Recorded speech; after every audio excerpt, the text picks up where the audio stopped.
Coraline's adventure began when the Jones family moved into the Pink Palace, which wasn't that much of a palace at all.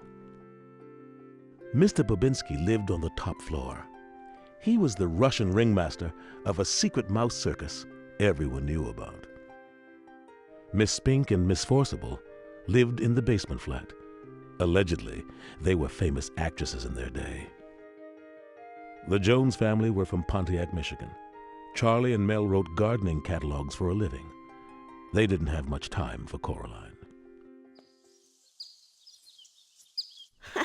This is gonna be great. How does this thing work again? Ah! What are you doing?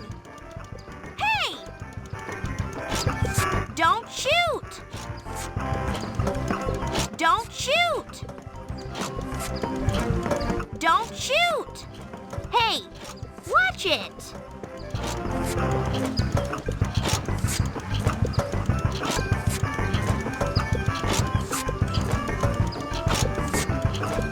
Hey, watch it! I am serious. Quit it!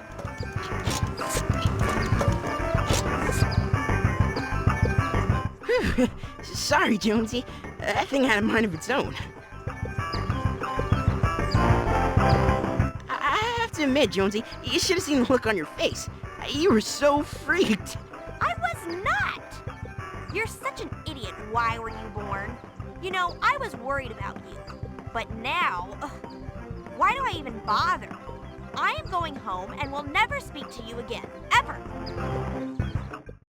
They went back through the little door for one last stand against the other mother. Coraline proposed a game. If she could find her parents and the ghost children's eyes, then she would win and they would all be set free. If Coraline couldn't find them, then she would be the other mother's daughter forever. The other mother agreed to the game with a malicious smile.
The other father kept chasing Coraline against his will.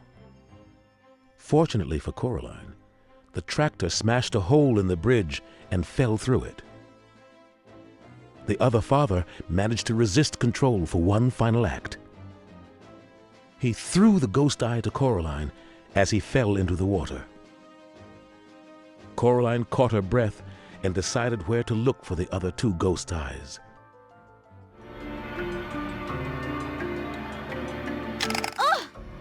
Whoa!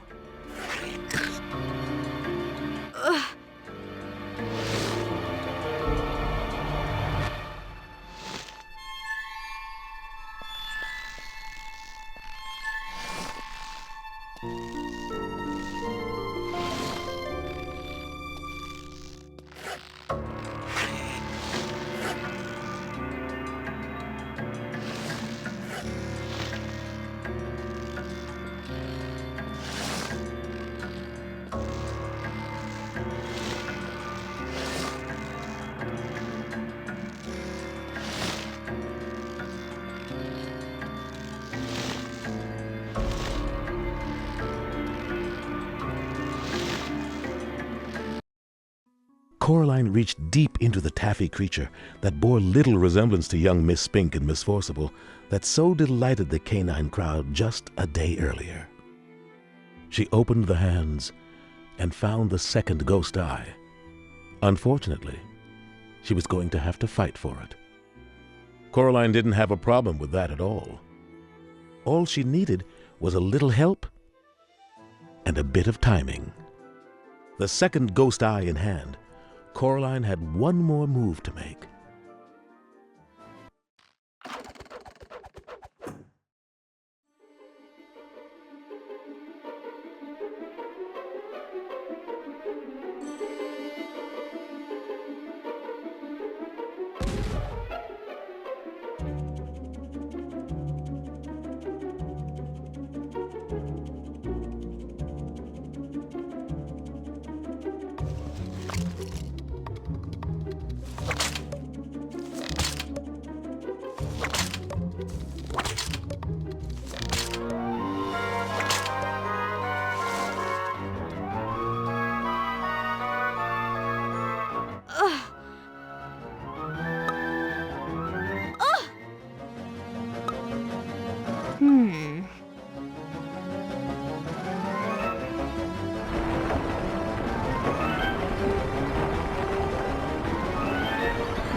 Coraline was devastated.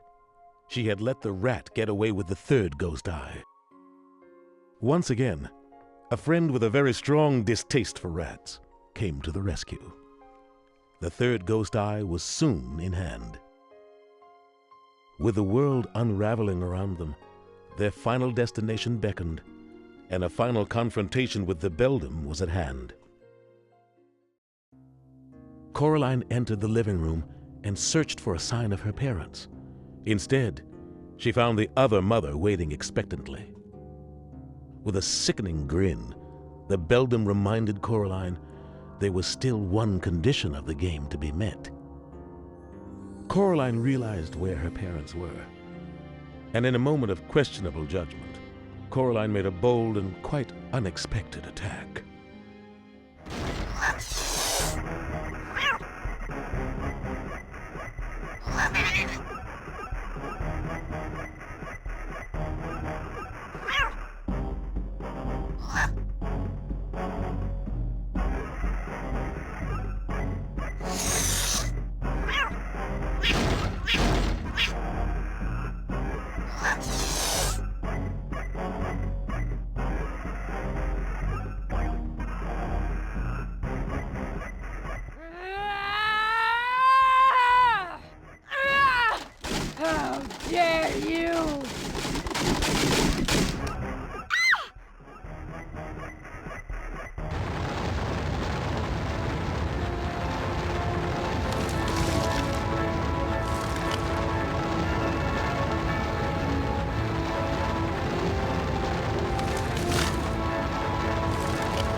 Don't you dare disobey me, Coraline!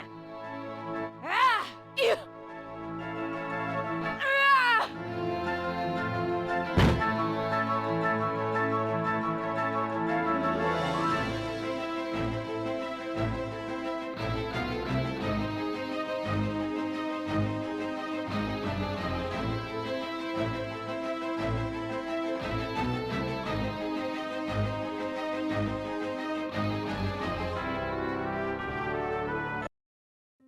Charlie and Mel dusted the snow off themselves, and Coraline ran to them. They soon had a terrific dinner to celebrate their reunion. Later that night, with her world back in order, Coraline's real mother and father tucked her into bed. Coraline apologized to her late-night visitor for her rashness and lack of consideration for others, though it did turn out to be the right thing to do. Then they decided that it was time to release the ghost children. Coraline put the eyes of the ghost children under her pillow, and the two of them fell fast asleep.